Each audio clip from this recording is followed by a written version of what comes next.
Y saludamos a Jordi Matilló. Muy buenas tardes, Jordi, ¿qué tal? ¿Cómo estamos? Buenas tardes, Ferran. Buenas tardes a todos.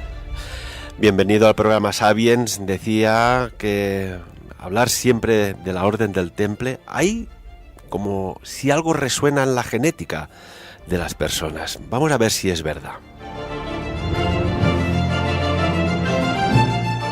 Que tenemos que decir que Jordi Matilló es escritor e investigador histórico y tantas cosas que ha descubierto Jordi, que me gustaría pues preguntarte una cosita. ¿En qué momento de tu vida despierta esta pasión por la historia pasada y que en muchos casos no es oficial?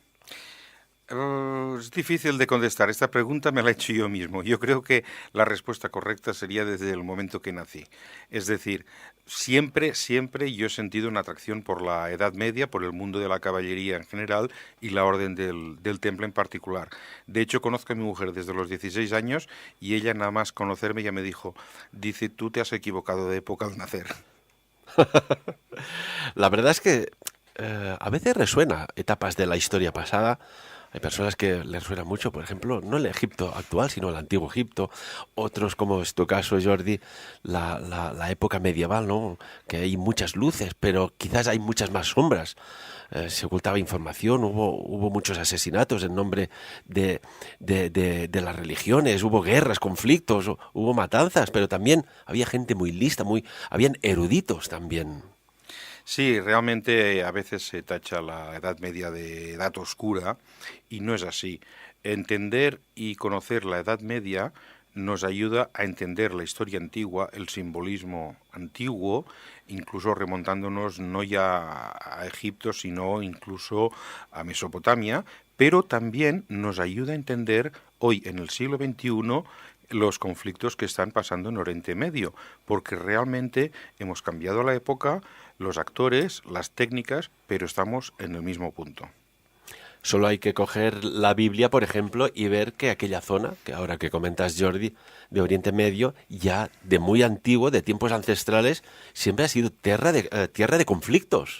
Sí, sí. O sea, hoy cuando nosotros los occidentales oímos hablar de yihad, de guerra santa, se nos ponen los pelos de punta. Yo de Barcelona, con todavía el eco de este reciente atentado que ha habido, pues es esto. Ahora, no hay que olvidar que el término yihad, guerra santa, no fue acuñado por los árabes, sino que fue acuñado por los cristianos en la Primera Cruzada y concretamente por el Papa Urbano II. Cuéntanos, si tenemos mucho tiempo, vamos a hacer un salto en el tiempo. Ubícanos en aquella época medieval, eh, que alguien decide, y si vamos a hablar de los caballeros templarios, generar una cruzada. ¿Una cruzada? ¿Por qué y para qué? Bien, la Primera Cruzada fue promovida por el Papa Urbano II. Él convence a todos los nobles de Europa para ir a salvar los santos lugares, Tierra Santa. Bien, en un principio no es que hubiera grandes problemas, porque realmente en Jerusalén convivían las tres religiones, la religión musulmana, la religión judía y la religión cristiana, desde hacía siglos sin mayores problemas. Los nobles acuden a la llamada, pero hay que entender que detrás hay un trasfondo económico, es decir, el conquistar nuevas tierras, nuevas vías de comercio y dominar el Mediterráneo. Siempre el poder y el dinero es el que realmente lo mueve, aunque a veces usa la religión para lograr sus fines, porque de esta forma es como dominas al pueblo, con la religión. Entonces, prometiéndole al pueblo que por graves que sean sus pecados, si acude a una cruzada y ayuda a rescatar los santos lugares, quedará perdonado e irá al cielo, pues así se logra realmente juntar una gran tropa. Pero dentro de lo que podríamos decir los oficiales de la cruzada, era más el hecho de conquistar tierras, de conquistar economía, de conquistar rutas de mercado. De hecho, en las cruzadas no solo hubo una, no hubieron varias, ¿verdad, Jordi? Sí. Hubo varias cruzadas, algunas curiosas, como la que promovió Ricardo Corazón de León, en donde, desatendiendo los consejos de los oficiales, de los maestres de las órdenes de caballería decide atacar Egipto en vez de atacar Jerusalén, le sale tan mal que poca gente conoce que Ricardo Corazón de León fue hecho prisionero, fue rescatado porque la Orden del Temple pagó su rescate y que se sublevó su tropa y él tuvo que huir de Tierra Santa en una embarcación templaria, vestido de templario, totalmente escondido por la Orden del Temple, si no quizá hubiera sido linchado por su propia tropa por realmente hacer una locura tan grande. Es decir, los nobles de Europa, cada X tiempo les daba por montar una cruzada. Se aburrían aquí en la Europa vieja y vamos a montar una cruzada.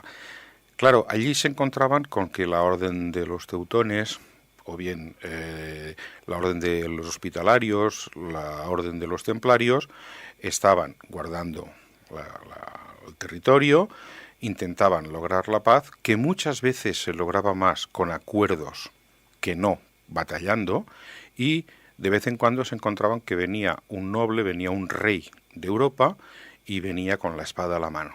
Y entonces esto pues realmente causaba batallas y levantamientos que para la economía y el vivir y el convivir de la gente de la zona no era bueno. Es decir, que estas cruzadas no tenían nada más que por una parte satisfacer a estos nobles y a estos monarcas europeos, conseguir dinero, conseguir tierras, pero sobre todo, no como nos las han vendido siempre en los libros de historia, eran cruzadas promovidas por la loable encomienda de ir a salvar los santos lugares. Y sobre todo, y ya que me dejas la oportunidad, Ferran, quiero nombrar una cruzada que no sale en los libros de historia, pero que tanto aquí en Andorra, como en Cataluña, como en Aragón, como en el sur de Francia, vivimos y sufrimos, que fue la cruzada lanzada por el Papa Inocencio III del norte contra el sur, es decir, de todos los señores del centro Europa y norte de Francia contra el Languedoc, contra la tierra de Oc, es decir, la cruzada contra los cátaros, donde cristianos atacaron y sacrificaron y mataron y asesinaron a cristianos. ¿Por qué esta orden de exterminio de los cátaros? Bueno, es muy sencillo de entender. Si te apartas del camino que te trazan tus superiores, ya eres un chico malo. Entonces, el catarismo, exactamente de dónde proviene el catarismo es difícil. Se cree que vino del mazdeísmo. Es una religión del tipo dualista, pero lo que sí es cierto es que el catarismo creía más en las antiguas tradiciones. Hay un antes y un después en el cristianismo, que es el Concilio de Nicea. Ellos creían en el Antiguo Testamento, no en el Nuevo Testamento. Entonces, en el Languedoc, en lo que es el norte de Cataluña, sur de Francia, en ese momento, pues tierras pertenecientes al Condado de Barcelona, encontraron un sitio donde asentarse y predicar, ya que los nobles les permitían asentarse, convivían con ellos, porque el cátaro era una persona que predicaba con el ejemplo y con el trabajo. A diferencia de algunos clérigos de la religión católica, que más bien vivían del pueblo, hacían el haragán, no trabajaban, pero en cambio sí que realmente vivían expoliando al pueblo. Entonces esto tuvo una rápida expansión en la zona que asustó al Papa, porque esto ponía en peligro el poder de Roma, y entonces lanzó esta cruzada y los tachó de herejes. Al fin y al cabo, ser hereje no es malo, es simplemente no creer en lo oficial. ¿Cuántos cátaros? Iremos hablando de cátaros y templarios, si te parece, Jordi, ya que has sacado este tema, que es muy interesante. ¿De cuántos cátaros podían, en el momento antes de su exterminio, estar conviviendo en estas tierras que tú has mencionado? Es difícil hacer un cálculo, es muy difícil hacer un cálculo, porque además había tipos de cátaros. Los cátaros perfectos, el parfait, el bonhomme, Porque de hecho el término cátaro es un término moderno, ¿eh? En esa época no se les llamaba así, eran más bien los buenos hombres, los bons homes. Sí. El perfecto de los bons homes era aquel que llevaba la religión a rajatabla, era vegetariano, no comía carne, no se casaba, no tenía hijos. El cátaro en sus creencias creía en la reencarnación y si en esta vida tú no habías sido lo suficientemente perfecto, te reencarnabas en otro ser. Ellos creían que la reencarnación era en un ser que naciera a partir de una madre, con lo cual no comían nunca carne. Sí comían pescado, porque en la ignorancia de los tiempos ellos creían que el pescado salía solo en los ríos y en los mares. Es decir, que no había actuado una hembra, una madre, para que naciera. Entonces, este era el cátaro perfecto. Pero el cátaro perfecto no imponía estas normas al pueblo ni a los nobles, sino que les decía, no, cada uno viva su vida libremente. Lo único que les pedía es: ayudad al más necesitado, ayudad al más pobre, es decir, no os lo guardéis todo para vosotros. Como hay diferentes ciclos, diferentes vidas, ya os iréis reencarnando y ya llegaréis al final. Ellos, en su creencia dualista, creían que el cuerpo humano era creado por el Dios malo y el alma era creada por el Dios bueno, y el cuerpo aprisionaba el alma, es decir, el Dios malo había creado una jaula para aprisionar la creación del Dios bueno. Por esto, ellos no comían carne ni tampoco tenían hijos, porque decían, ¿para qué traer al mundo otra alma que quede prisionera de un cuerpo? Los últimos días de los cátaros, Jordi, fue como un asedio a una localidad, ¿no? Y concretamente a una especie de castillo, ¿no? Que aún quedan ruinas, ¿no? Que es Montsegur. Sí, de hecho no fue el último Montsegur, pero sí el más sonado. Uh-huh. Es decir, porque y llamarle castillo no sería exacto. Montsegur era un templo fortificado. De hecho fue construido por orden del señor de Belibaste, siguiendo instrucciones de perfectos cátaros. De hecho, uno de los muros, según las excavaciones arqueológicas, se rehizo varias veces hasta lograr la inclinación en grados adecuada con la trayectoria del Sol. Es decir, que Montsegur, como lo vemos hoy, ha tenido muchas reformas, pero en su momento, más que un castillo, era un templo. Lo que pasa es que al estar situado en lo alto de una montaña totalmente rocosa, que solo tiene un acceso, pues hubo un asedio muy nombrado y muy citado en libros y películas, y una rendición. Y la gran vergüenza de que las tropas reales y el ejército del Papa, aún firmando la rendición y reconociendo que iban a respetar la vida de los que se entregaran, lo que hicieron cuando se rindieron la gente de Montsegur fue quemar cerca de 300 cátaros en el prado que hay bajo el castillo, bajo la montaña, que hoy se conoce como el Prat dels Cremats, el prado de los quemados, donde hay una estela recordatoria. Pero tristes anécdotas hay muchas, y a mí me gusta sobre todo dar a conocer la primera de las batallas, que fue la de Béziers. Es decir, hasta ese momento no había habido violencia ni había habido lucha, hasta que las tropas cruzadas llegan a Béziers. Realmente los nobles de Languedoc, tanto el conde de Tolosa, el vizconde de Carcassona, no creían que hubiera guerra. Ellos estaban convencidos de que con la negociación pues llegarían a un acuerdo. Al fin y al cabo eran cristianos todos. Cuando las tropas cruzadas sitiaron Béziers, el vizconde de Carcassonne salió a hablar con Arnau de Almasric, que era el delegado papal que mandaba la cruzada. Y lo único que obtuvo de él fue que si entregaban a 200 cátaros de Béziers para ser quemados en la hoguera, perdonarían el asalto a la ciudad y la vida al resto. Hay que decir que la gente de Béziers, todos los vecinos, judíos, cristianos, cátaros, árabes, se negaron en redondo a entregar a 200 vecinos y amigos suyos, con lo cual pues ya se llegó al tema militar. Y de hecho la toma de Béziers duró 1 hora, poco más de 1 hora, porque realmente no había tropa para frenar a ese ejército. Salió una partida por una de las puertas para intentar atacar la vanguardia de los cruzados, no solamente no lo consiguió, sino que por esa puerta entraron los cruzados.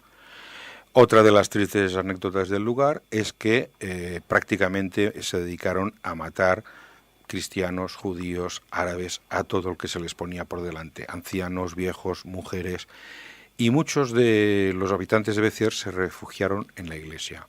Un grupo de sacerdotes, de clérigos de la ciudad, rodearon el edificio para impedir que las tropas de los cruzados la asaltaran y mataran a los que había en su interior.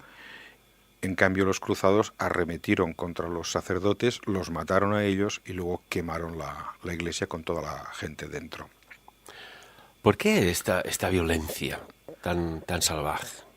Porque eran ovejas que se apartaban del redil, no seguían el dictado de Roma y eso no se podía permitir. Siempre ha habido una lucha entre el poder temporal y el poder divino, es decir, ¿quién impone rey, quién impone emperador?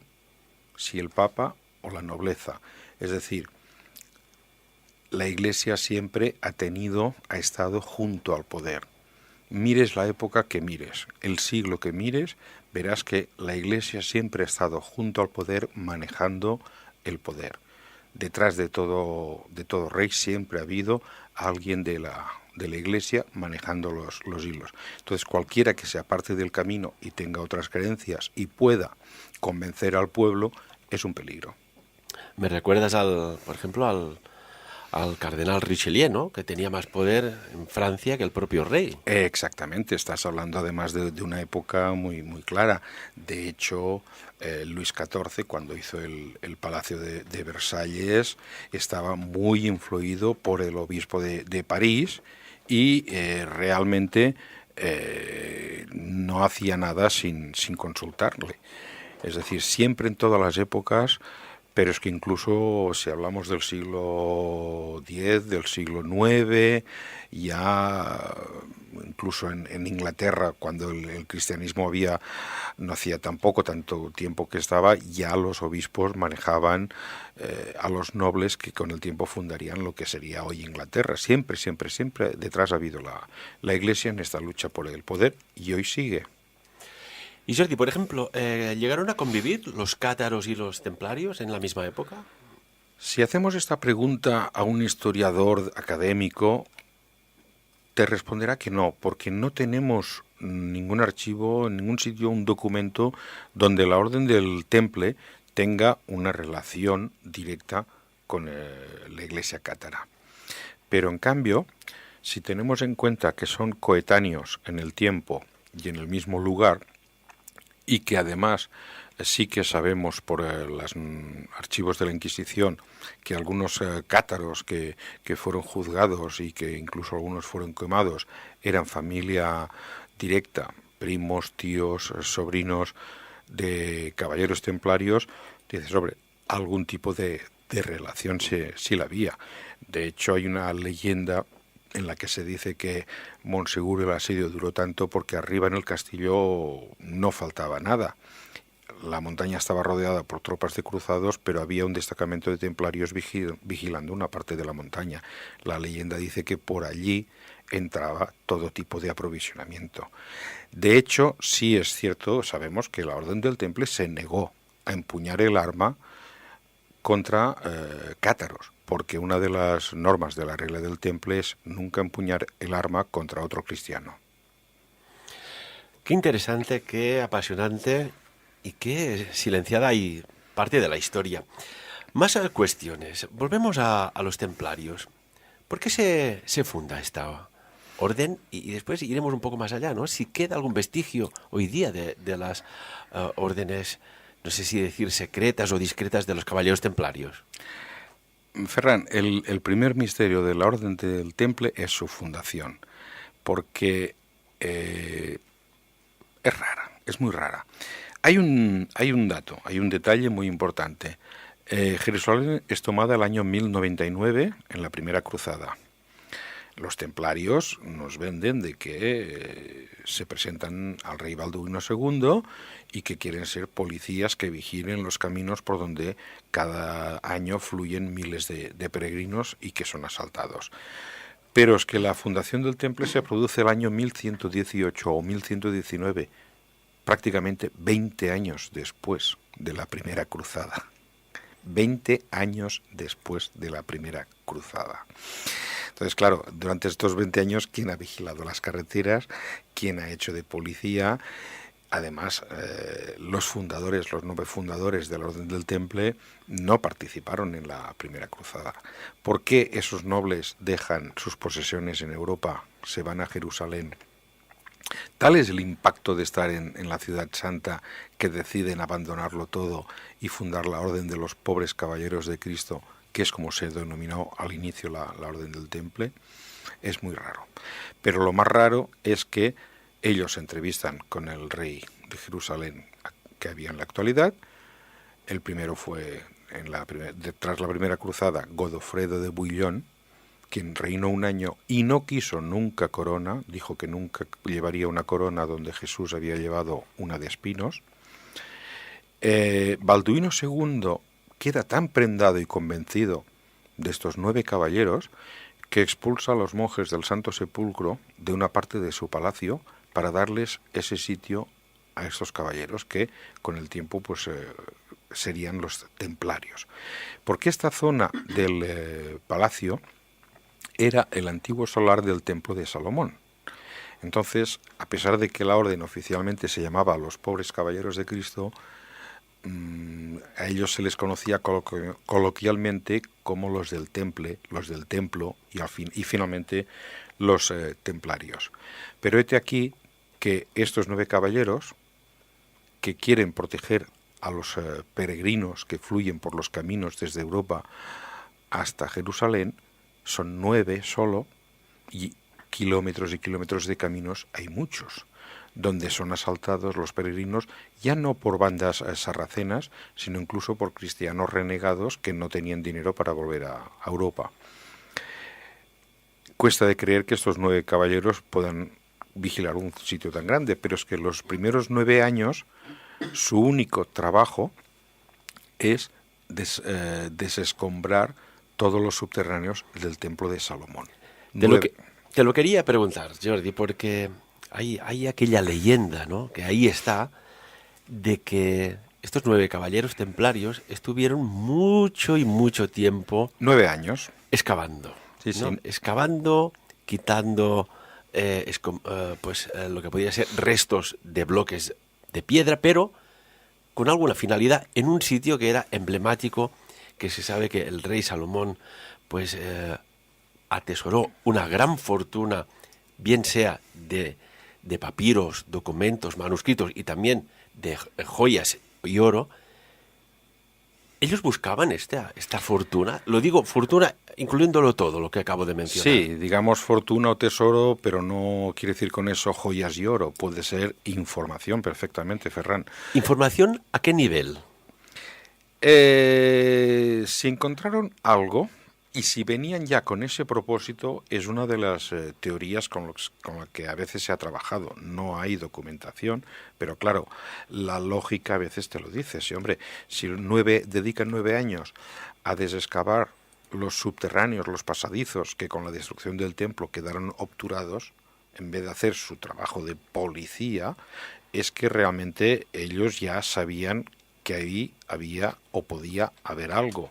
Posiblemente ellos ya venían con ese propósito de Europa. Hay que ver lo que hacen cuando terminan este trabajo ingente después de 9 años. 2 de ellos, con Hugo de Payens al frente, digamos, regresan a Europa.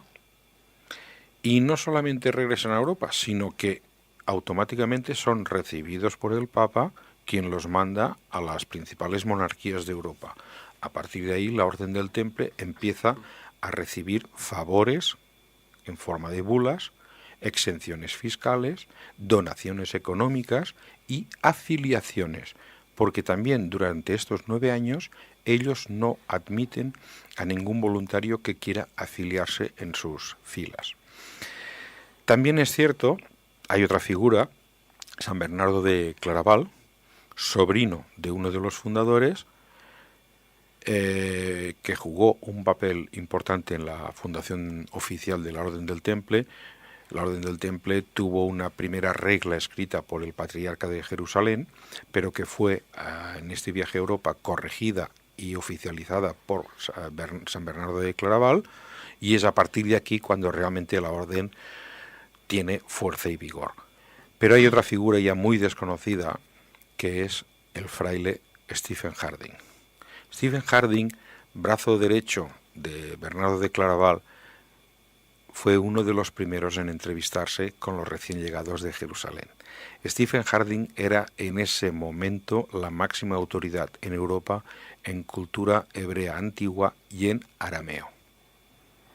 A partir de aquí, todas las teorías son válidas. Vamos a hacer una comparativa. A ver, imaginemos que nos vamos donde Google tiene su laboratorio X, donde están trabajando en proyectos muy avanzados de predicción de 1000 cosas.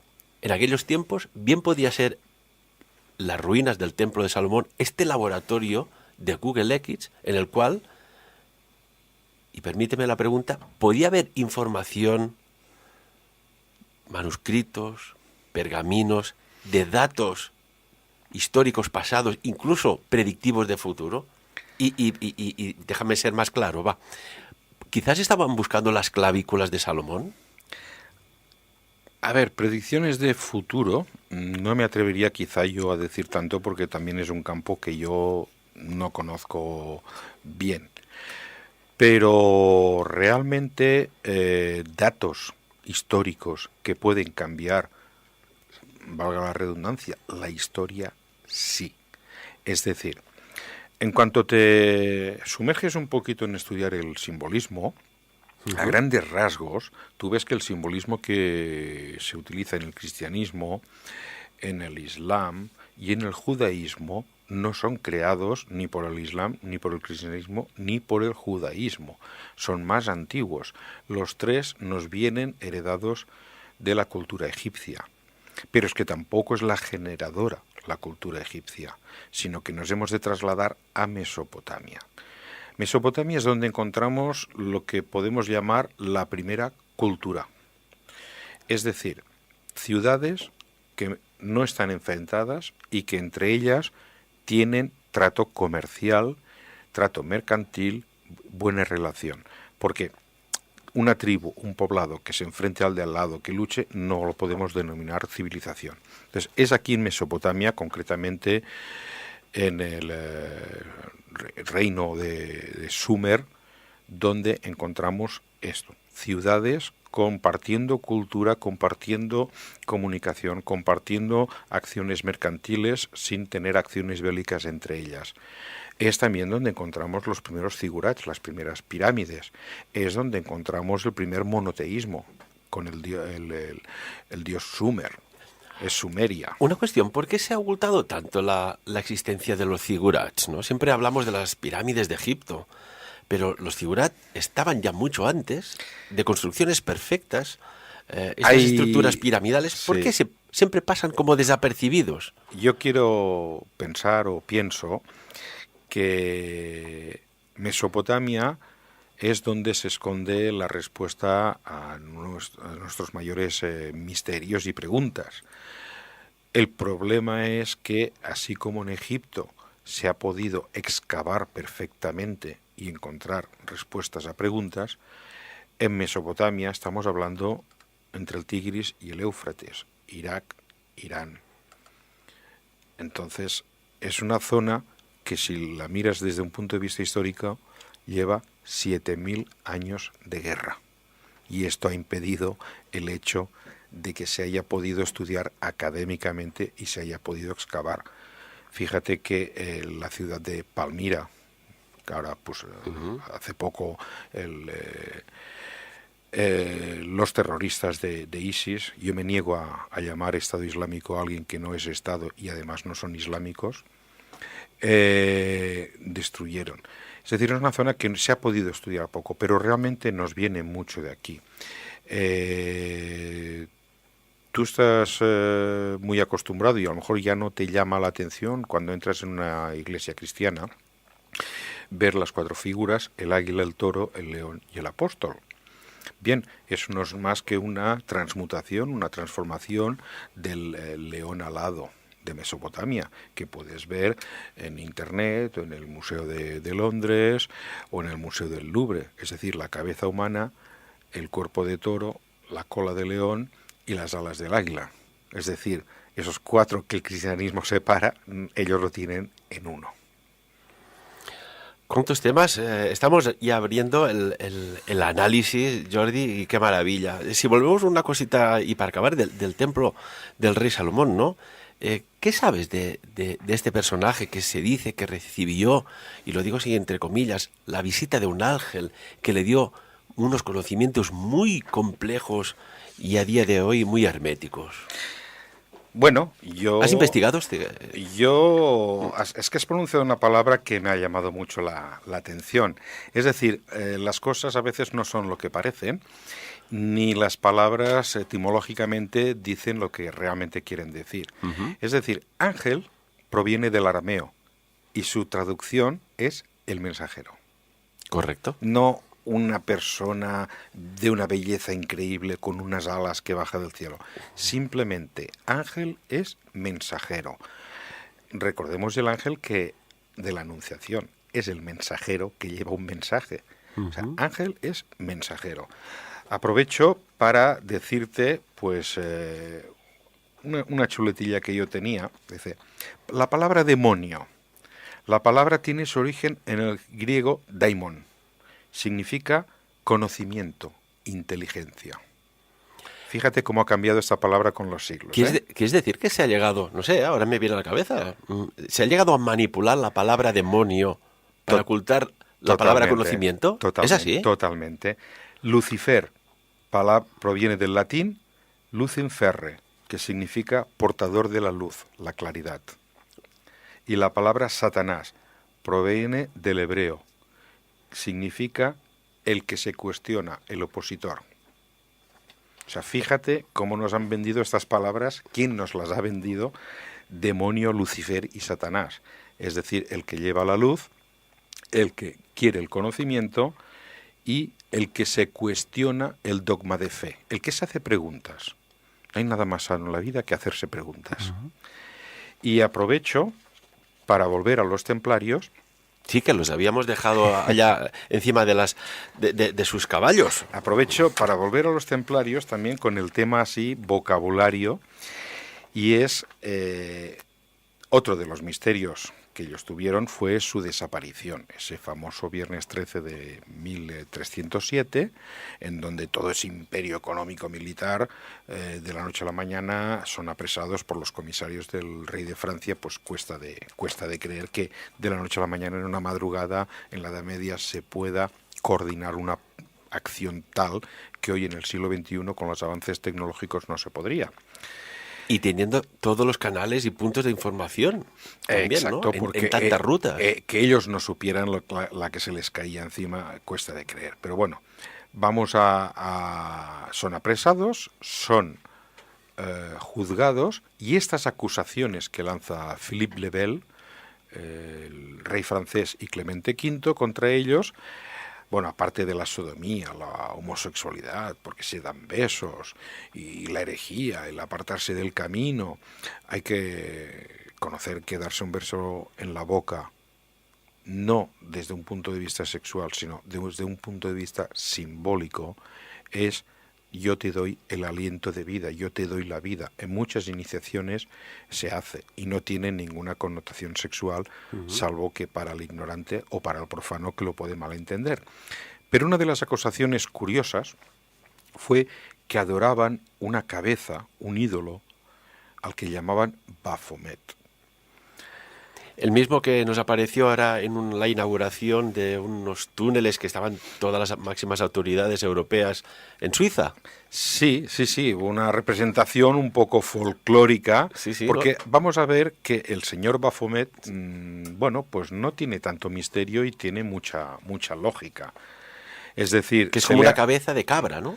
sí, Bien. siempre se ha simbolizado la cabeza de cabra con el demonio, la estrella de 5 puntas invertida con la punta hacia abajo como símbolo del demonio, y eso quizá proviene un poquito de la literatura del siglo XVIII, XIX, muy romántica, muy esotérica, pero que la realidad es mucho más sencilla.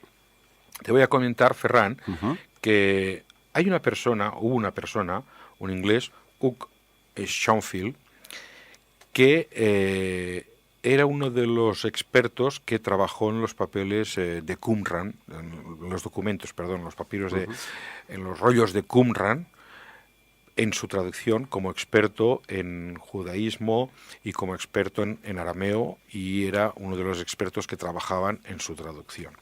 Este hombre no sabía nada de los templarios, pero en unas vacaciones cayó en sus manos un libro sobre la Orden del Temple y se interesó. Empezó a interesarse en plan hobby. Bien, empezó a leer, empezó a buscar información, hasta que llegó al famoso Baphomet, ese cabeza de cabra que adoraban, símbolos esotéricos y tal. El señor Schonfield utilizaba para su trabajo con los rollos del Mar Muerto el código Atbash. El código Atbash era un código que utilizaba el pueblo hebreo en plena ocupación romana para transmitirse mensajes de forma críptica. Todas las guerras sabemos que los mensajes pues hay que enviarlos codificados para que el enemigo no sepa lo que estás comunicando.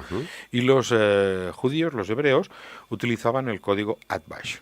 Entonces, Hugh Schonfield era un experto en el código Atbash y se le ocurrió coger la palabra Baphomet, llevarla a escritura hebrea y aplicarle el código Atbash. ¿Y cuál fue su sorpresa?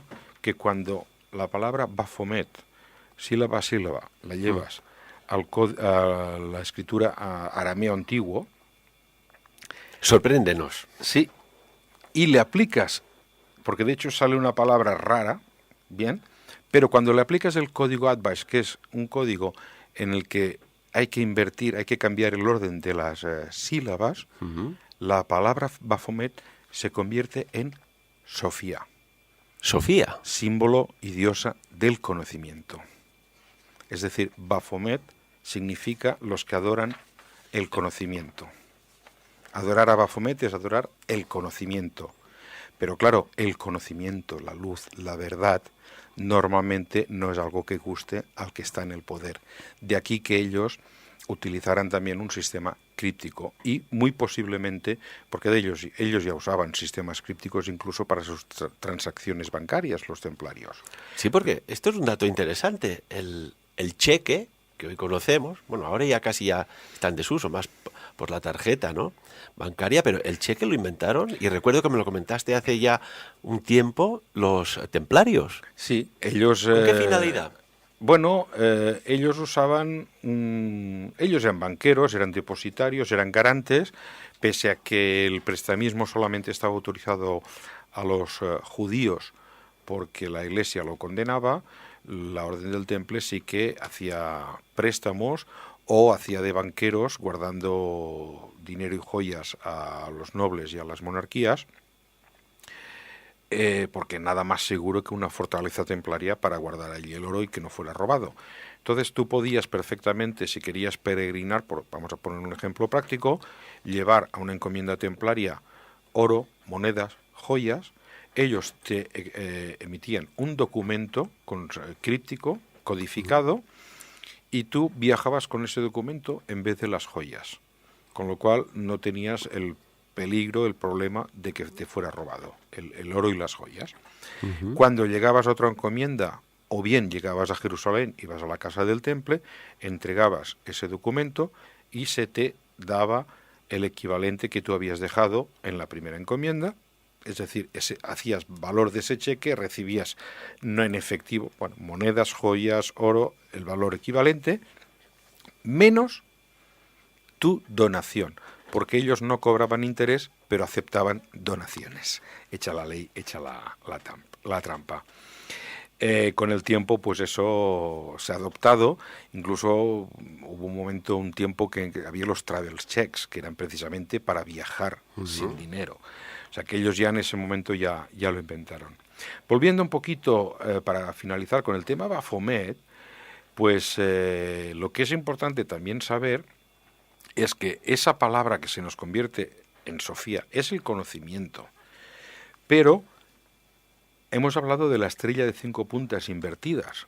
Entonces, así como la estrella de 5 puntas hacia arriba es el símbolo del tetragrammatón, es decir, de Dios, por decirlo de una forma, que sería impronunciable porque todos son vocales, Yod-He, Bau-He sería una forma de decirlo en nuestra lengua, Jehová en judío actual, cuando la invertimos y la punta va hacia abajo, es el simbolismo del conocimiento y la iniciación. O sea que esa estrella de 5 puntas invertidas no tiene nada de oscuro. Nada de oscuro, ni de malévolo, ni de nada. Ni similitud con la cabra, ni nada.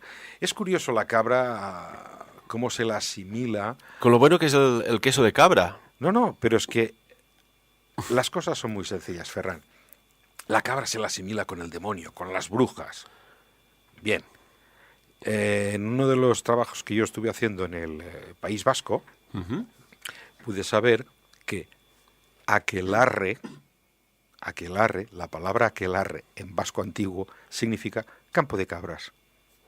Es decir, porque las mal llamadas brujas o curanderas o gente que no admitía el cristianismo en su época se reunían en un campo donde pastaban las cabras.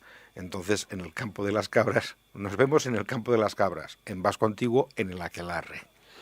Cuando hablas de las brujas antiguas, ¿de qué estamos hablando? ¿No? Porque también, una vez más, por lo que estamos viendo, Jordi, la historia nos ha puesto palabras en el subconsciente, pues no sé si decir la palabra miedo o algún adjetivo similar, ¿no? ¿Y cómo definirías tú la bruja de aquellos tiempos? ¿Una mujer oscura, con verrugas en la nariz, que hacía fechorías? ¿O qué eran? ¿Y por qué se quemaron tantas? No, Ferran, para nada yo me imagino la bruja así, ni montada en una escoba. Es decir, el hombre siempre tiene miedo a lo que no comprende. En la antigüedad, la humanidad tenía más contacto con la naturaleza, con las fuerzas de la naturaleza, con el poder curativo de las plantas. Entonces, y a mí me gustaría más llamarlas curanderas, sanadoras, que se transmitían de abuelas a madres y de madres a hijas, pues este conocimiento. Entonces, todo lo que no se podía comprender era malo. Era cosa del demonio. De hecho, la Iglesia Católica no permitía a un médico, en la Edad Media, practicar un corte. Con lo cual, la simple operación de apendicitis, cuando uno tenía apendicitis, moría. Aunque los médicos judíos sabían que practicando un corte y extirpando el apéndice salvarían la vida. Pero si lo hacían, corrían el riesgo de ser quemados en la hoguera por ser herejes. Entonces, estas mujeres, lógicamente, con sus curaciones, con su conocimiento de la naturaleza, de las fuerzas telúricas, de las fuerzas energéticas de la tierra, que venían de tradiciones mucho más antiguas que el cristianismo, ponían en peligro la autoridad de todo lo que era el poder de la Iglesia. Entonces, lógicamente, en el momento que te apartes del camino, vas hacia la hoguera. Déjame ser un poco radical, pero todos los herbolarios que hay abiertos hoy día prácticamente en todas las calles de una ciudad, estas personas que venden plantas que tienen principios activos que están demostrados que son terapéuticos, ¿serían quemados? Muchos hoy en día serían En quemados. aquella época, ¿eh? Sí, sí, O sea, sí, lo sí. que hay ahora, nos vamos a aquella época medieval. A ver, muchos serían quemados por diversas razones. Es decir, hoy en día no quizás es tan drástico y aunque la Iglesia todavía va siglos por detrás de lo que es nuestra civilización en algunos aspectos, pues lógicamente sí. Hoy en día pues hay otros poderes fácticos. Tú sabes que la medicina actual es una medicina basada en lo que es la curación química, potenciada por los laboratorios de farmacia, un lobby que tiene pues también su poder, quizá no tanto como la Iglesia, pero casi. Vale decir que hoy en día la Iglesia católica, concretamente Roma, tiene todavía la Inquisición, existe la Inquisición. Lo que pasa es que la Inquisición ya no quema, no les dejan quemar a la gente, sino que simplemente la condena.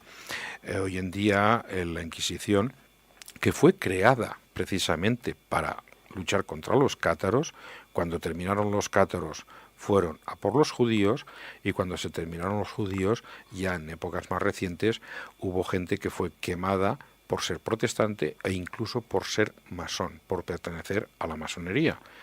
Es decir, que a mí, por ejemplo, pues yo reconozco públicamente mi pertenencia desde hace casi 20 años a la masonería, con lo cual si yo estuviera en la Edad Media o en el siglo XVII, pues ya sería quemado, Ferran. Pero tengamos en cuenta que esta Inquisición hoy se llama Congregación para la Defensa del Dogma de la Fe. Y uno de sus últimos directores generales, presidentes o máximo mandatario conocido fue el Papa y ex cardenal Ratzinger. Él ocupó la plaza de Papa viniendo de presidir la Congregación para la Defensa de la Fe, que es la actual Inquisición. Ya no queman, pero condenan. Dato curioso, cuando apareció la saga Harry Potter, la Congregación para la Defensa de la Fe la condenó y prohibió a los cristianos del mundo leer los libros de Harry Potter porque eran perjudiciales. La magia era perjudicial. Vaya. Estamos, a la recta final del programa. Más cosas curiosas de los caballeros templarios, Jordi. ¿Qué nos podrías decir? Hemos hablado de tanto. Hay un dato curioso, ¿no? En aquella época medieval había muchas plagas, había muy poca higiene, y se sabe que los gatos fueron quemados también. Los caballeros templarios, creo recordar, que lo comentamos hace ya tiempo, sí, ayudaron a evitar plagas de forma muy sobre sutil. todo la peste, Ferran, la peste que era la peor que había en esa época, que era transmitida por las ratas. El gato también se asociaba a la brujería, con lo cual el gato era perseguido en Europa. Pero claro, el gato es el que persigue a la rata. La rata es la que transmite la peste. Una superpoblación de ratas podía generar la peste. Entonces, muchos de los gatos que hoy en día viven en Europa son descendientes de gatos que los templarios a escondidas iban trayendo de Egipto y soltando, porque ellos sabían que el gato no tiene nada de demoníaco, acaba con las ratas y las ratas llevan la peste. Es curioso porque a día de hoy se sabe que el gato, incluso por la frecuencia que emite cuando ronronea, es terapéutico. Sí, el gato es un animal que tiene muchas curiosidades y de hecho los egipcios ya lo valoraban. Es decir, tenemos en los museos cantidad de gatos momificados. Es decir, ellos ya le veneraban en su justa proporción. Vale decir que el gato sabe detectar de las fuerzas energéticas de la Tierra el lado negativo, mientras que el perro el positivo. Difícilmente un perro se tumba donde se tumba un gato, porque cada uno escoge uno el polo positivo y el otro el polo negativo. Esas son las vueltas a veces que dan los perros o los gatos buscando y ya ellos tienen su sitio. El ser humano era capaz de detectar estas fuerzas. De hecho, muchas construcciones románicas están sobre antiguas zonas o sitios donde tradiciones más antiguas como los celtas, los íberos, ya veneraban, pero en zonas que hoy en día, a través de los medios modernos que tenemos, detectamos esas energías de la Tierra, zonas energéticas. De Y hecho, que, hay personajes históricos, pues como Papa Pío, la Bernadette, famosa de Lourdes, que cuando murieron se pusieron en un sitio y hay allí unos vórtices energéticos que actuaron como si fueran pirámides y quedaron, no se pudrieron, se quedaron desecados. sí, es decir, la Tierra tiene unas fuentes de energía que hoy nosotros necesitamos sistemas técnicos modernos para detectar, pero que la antigüedad, por las tradiciones más antiguas que el cristianismo, ya sabían detectar. Es muy sencillo, a veces vamos a dormir a un sitio distinto a nuestra casa, a un hotel, y dices, ostras, he dormido fatal y tal. Y dices, bueno, y en cambio otras veces dices, ostras, hoy he dormido Como un tronco. perfectamente, como un tronco, me he levantado descansado. Claro, hay corrientes telúricas, las líneas Harman, las líneas Curry. Sí, sí. La Tierra es un ser vivo, en definitiva. Hoy en día esto lo sabemos porque se haya aprobado científicamente. Muchas catedrales góticas tienen en su subsuelo cantidad de fuerza. Jordi, para acabar, nos quedan 3 minutos. Los caballeros templarios a día de hoy, en pleno siglo XXI, ¿existen? ¿No existen? ¿Qué queda de ellos? Es una pregunta muy complicada, Ferran, porque puede crear amigos y enemigos. Es decir, Desde tu opinión y desde sí, tu dilatada experiencia de investigación. mira, mi sincera opinión es que hoy en día todas las órdenes templarias que nosotros podemos encontrar en Internet y en muchos sitios es más bien folclore. Ninguna puede demostrar ni desciende de la realmente orden de los templarios. No hay una transmisión, ni siquiera la masonería, ni siquiera la masonería. ¿Qué sucedió con el último gran maestre templario, Jacques de Molay? Jacques de Molay fue quemado junto a otros miembros de su gobierno, por decirlo de una forma, en París por el rey Philippe le Bel, cuando Philippe le Bel vio que los letrados templarios, los abogados, estaban prácticamente ganando el juicio a los abogados reales. Cortó por lo sano y lo mandó quemar. Cuenta la leyenda que Jacques de Molay lanzó una maldición al Papa y al rey. ¿De qué tipo? De que en menos de un año se reunirían con el Creador para dar cuenta de su terrible injusticia y pecado. O sea, que morirían. En menos de un año, y ya se fue. Clemente V y Philippe le Bel murieron en menos de un año de esa fecha. También hay otra leyenda que cuando la Revolución Francesa cayó la guillotina y cortó la cabeza al rey, alguien subió, mojó los dedos en la sangre y dijo, Jacques de Molay ha sido vengado. Pero es leyenda, Ferran. ¿Será verdad? ¿No será verdad? Pero sucedió. Ahí están las cosas, ¿no? Y muchas cosas más que en otros programas, si tenemos la oportunidad, pues iremos comentando. Qué interesante esta otra historia, sobre todo para sacar conclusiones, ¿no? Y sobre todo no cometer errores que se hayan podido cometer en un pasado y tampoco tan lejano, ¿no? Nada, un detallito más. Los caballeros templarios, cuando estuvieron debajo del templo de Salomón excavando esos 9 años, esos 9 caballeros, ¿encontraron algo que relacionara con la vida y muerte de Jesús de Nazaret? No, con la vida de Jesús no, porque el templo de Salomón realmente pues es difícil, pero de su historia posiblemente sí. Tengamos en cuenta, Ferran, que hay un antes y un después. El concilio de Nicea, en el año 325, hasta ese año, Jesús era hijo de hombre y de mujer y no era Dios, era profeta, considerado por los cristianos. Es en el concilio de Nicea donde se le hace hijo de Dios por Constantino, cuando convierte el Imperio Romano al cristianismo. Entonces, realmente todo nos hemos, a partir del año 325, el poder del Papa, la transmisión de Jesús al Papa, está apoyada en ese concilio. Si algo demuestra que toda esa historia de la Iglesia no es cierto, y además esa transmisión del poder al Papa a través de Pedro, y Pedro resulta que no era el apóstol preferido, pues aquí hay un poder que habría un vacío de poder. Entonces, esa información documentada daría para sacarle mucha tajada y presionar mucho. Como siempre, que cada uno saque sus propias conclusiones de lo aquí tratado en Sapiens. Jordi Matilló, como siempre, un placer tenerte con nosotros. Muchas gracias, Ferran, muchas gracias a todos los oyentes. Y esperamos, amigos y amigas, como siempre, que haya sido el programa de vuestro interés. Y a partir de aquí podéis investigar. Y tanto que sí. Que tengáis buen día. Sapiens. Dirigit i presentat per Ferran Prat.